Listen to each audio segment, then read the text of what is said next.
He is one of the most honest individuals I have ever met in my life.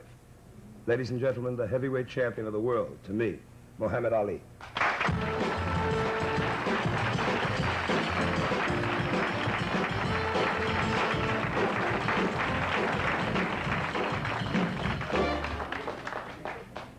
My main man.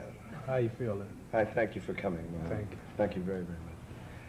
Listen, you've been doing a lot of speaking at colleges and things lately, haven't you? Well, yes. Now that I'm not too active in the ring, I'm on a 6-day college tour throughout the country. What is the reaction of the students, black and white? It's really unbelievable. After so much publicity of all kinds, the people don't seem to pay much attention to it. We have a capacity crowd at all of the colleges, black and white, and everything is beautiful. They want to know a lot, they read a lot, and they hear a lot, and they like to get it right from the horse's mouth, as they say. What do you talk about? What is the subject matter? Well, the number one question from mainly the white students and mainly the dominant white colleges is, why is it that you all as Muslims, followers of the Honorable Elijah Muhammad, why is it that you believe that separation of the races is the solution to the problem? And 9 out of 10 questions is on this. Well, let me ask you a question then. Why is it? I'd like to know, I mean, I know the answer in terms of what, because we've talked privately about it, but I'd like for you to tell me what is the basis behind this teaching and this belief? Well, it all started about 500 and some odd years ago when the slaves were brought over here against their will. And they were brought here mainly to do slave work, not to be citizens of America. I would say we were not brought here to be landowners or rulers of the country. Integration. And now that we've become educated, these things are kind of coming on, and it's causing a lot of conflict. And now that we have some 30 million black people in this country who are, as Elijah Muhammad teaches us, a nation within a nation, depending on the slave master, meaning the white race, for bread, depending on the white race for the very clothes that we wear, for the very food that we eat, shelter, jobs, and future security. We believe that now that we are doctors, now that we're educated, we are in colleges throughout the country, we are technicians, we are scholars, we are scientists, we are doctors, lawyers. We think that now with only unity, somewhere to ourselves, we can build a nation for our people, such as other people have done in the past who are less in population than we, the so-called Negroes, and quit begging white people and forcing them in the neighborhoods and forcing them out of their restaurants, their restrooms, and do something for self and clean up our own neighborhoods and make it a cleaner place to live, and quit begging others to go in their neighborhoods just because they look clean and nicer. Somewhere's to self. Now that we're not slaves, we're not needed to pick cotton anymore. We're not have machines now, as our leader Elijah Muhammad teaches us, doing the work of thousands of black people in one day. If you want a soda, a machine gives it to you. You want a dollar bill change, the machine gives it to you. You want a shoe shine, a machine gives it to you.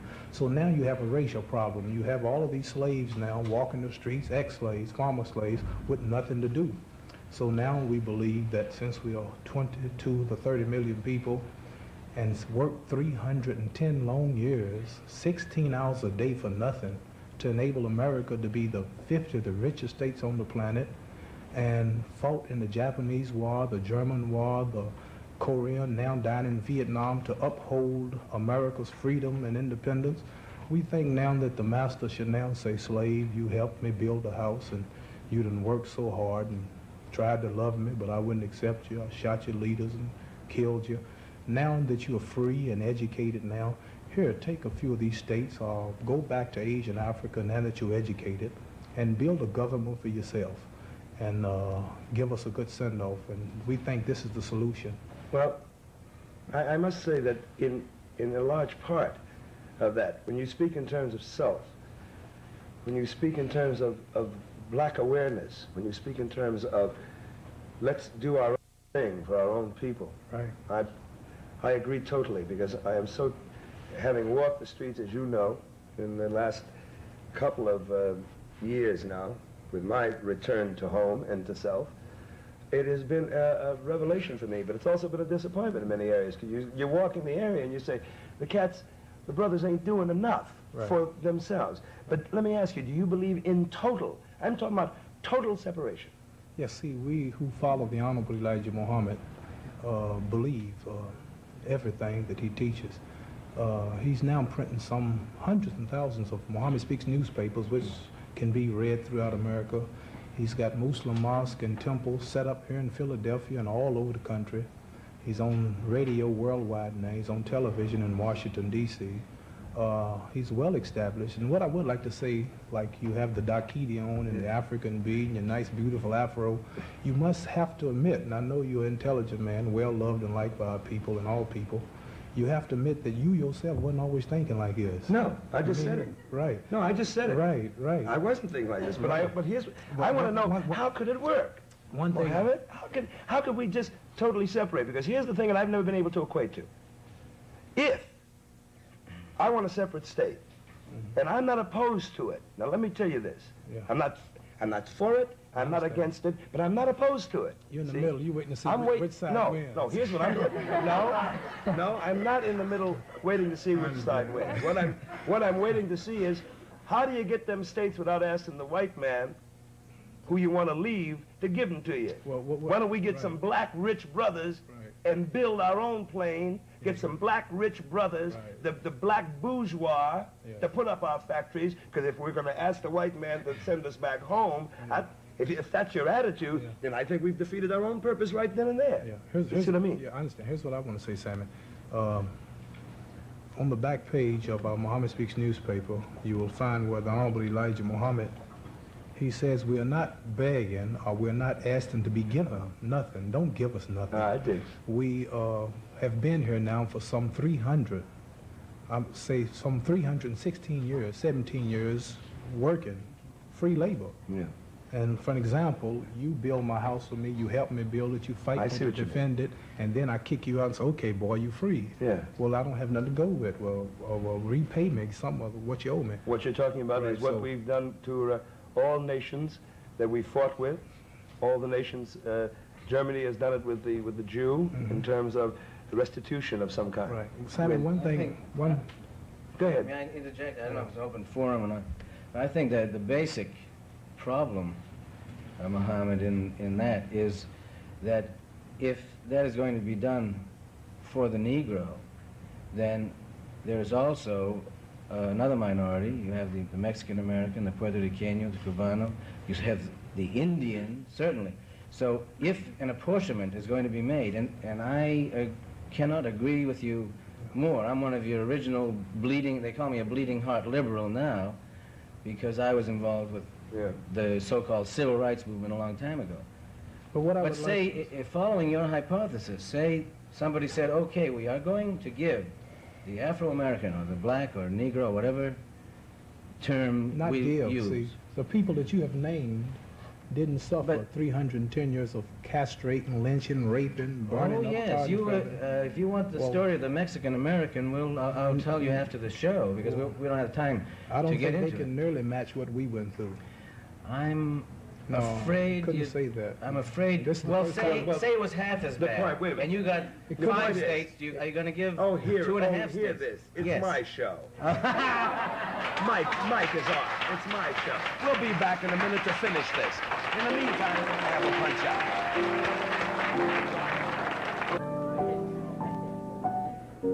out. Back. And greatest fights of the century. I can only say, and I think there are some positive points that should be made. When you pick up the paper in terms of, these are all positive things in terms of the man that you follow, Elijah Muhammad, and that's one of his preachers. It is a marvelous thing to know that when you see, anytime you see Muslim, he is clean, his women are respected, there's none of the, you don't pick up the paper and read about this happening, that happening. Everything is clean. Everything, if you've ever been to a mosque, as I have, and exposed yourself to it, there is a cleanliness about it, a godliness about it. No drinking, no smoking, no carousing. There's a respect for black women which I've never seen before in my life, Right. which is we've never had up until the advent of this, because Right. black women were always not respected. Right. And now suddenly you see this respect, and some of this has rubbed off on the non-Muslim black community. Sammy, could I stop you? That's beautiful. One thing I'd like to say, if you notice today, and from listening to what you just said, I know you'll bear witness to me on this. You notice everything the black people are doing today, the Honorable Elijah Muhammad was preaching and trying to get off 38 years ago. For an example, all throughout Chicago, Los Angeles, New York, we have a schooling problem. All of a sudden, we want black teachers now. Yeah, black we history. want black schools, black history. There was a time if I called you black, Yeah. you would cut me. Right. But today he'll cut No, me we would if have I don't discussed call it. you black. It's big- Right. But one thing I must say, here's what I like to get over to mainly the people of ours, our people, the black people who might not understand, because the only way they can learn is through the press. Yes. Jet Magazine just did a story, and Life not too long ago, on all of the black leaders and people who have made accomplishments in America, from Frederick Douglass, Booker T. Washington, on down to Rap I know Brown, what you're gonna Stokely say. Carmichael, the late Malcolm X, and even Jet Magazine not long ago had something on me as black leaders and people who are taking stands. But they always leave out deliberately Elijah Muhammad when he's got more followers in Philadelphia alone than any so-called leader here today. I mean, dedicated men that will die. More dedicated than me, many. I know this because I've given up the title and a few things, but I know those that will die right now, Muslims. Well, see, this is the point. But they never talk about they him. never They talk outright about hide that. him. But they also never say about the fact that the constructive things that are being done. Right. If we're so busy, and I'm talking about you and I as well, Bill, because we live in a sort of a twilight zone. I now have the respect of my people, which I'm proud of, because it was hard-earned. Because there was a period in my life when I didn't have it. That's right. When they would put me down, and rightly so, because you cannot be anything without giving something back to your people. That's right. And it's your obligation, your commitment. And now, I'm not just talking about now, but I mean, I'm talking about a white Irishman. I'm talking about a Jew. I'm talking about an Italian. We have to commit ourselves to our brother.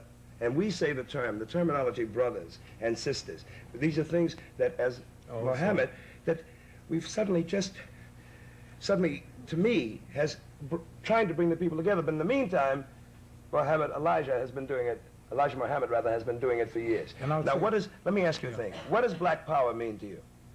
Well, to me, black power means, number one, black men respecting and protecting with their lives, if necessary, their women.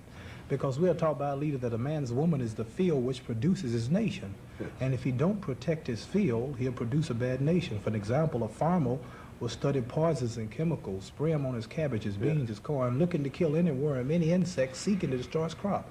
Again, we'll put scarecrows up in the garden to frighten away any enemy. We'll shoot one another for stealing the other one's crop. Well, how much more important is our mothers, is our sisters, is our wives, is our daughters, than our cabbage and our beans and our corn, our tomatoes, when she's the field which produces our sons and daughters? But when you say, see, now here's the thing that kills me again. This Point. is black power. That's black, but wait a minute, I just want you to hold the point. It's one segment of it. Just one, when we say protect your wives and daughters, there isn't a man alive that's worth his salt who would not, regardless of the color of his skin or his religion, who would not protect his family by dying if necessary. But what happens when a black man says it is, they think he means, majority, he's going to run the streets with 42 guns. You dig what I mean? Wipe out everybody. One thing I'd like to say, Sammy, when you say there's not none who wouldn't do this, when I say protect your women or your sisters or your wives, not necessarily mine physically. Yeah, I understand. Like I see a bunch of black brothers standing on the corner every Friday and Saturday and Sunday throughout America. And I see all kind of men, mainly white, coming into black neighborhoods, riding around, pick up the woman, run the motel, check in the motel, and the men watch him walk right by, and it looked like they would say something or throw a rock at the car, or if he's scared, kick the door in the motel and run. Show him they don't like it. He don't show no kind of respect in this way. So this is what I mean. I did. Yeah.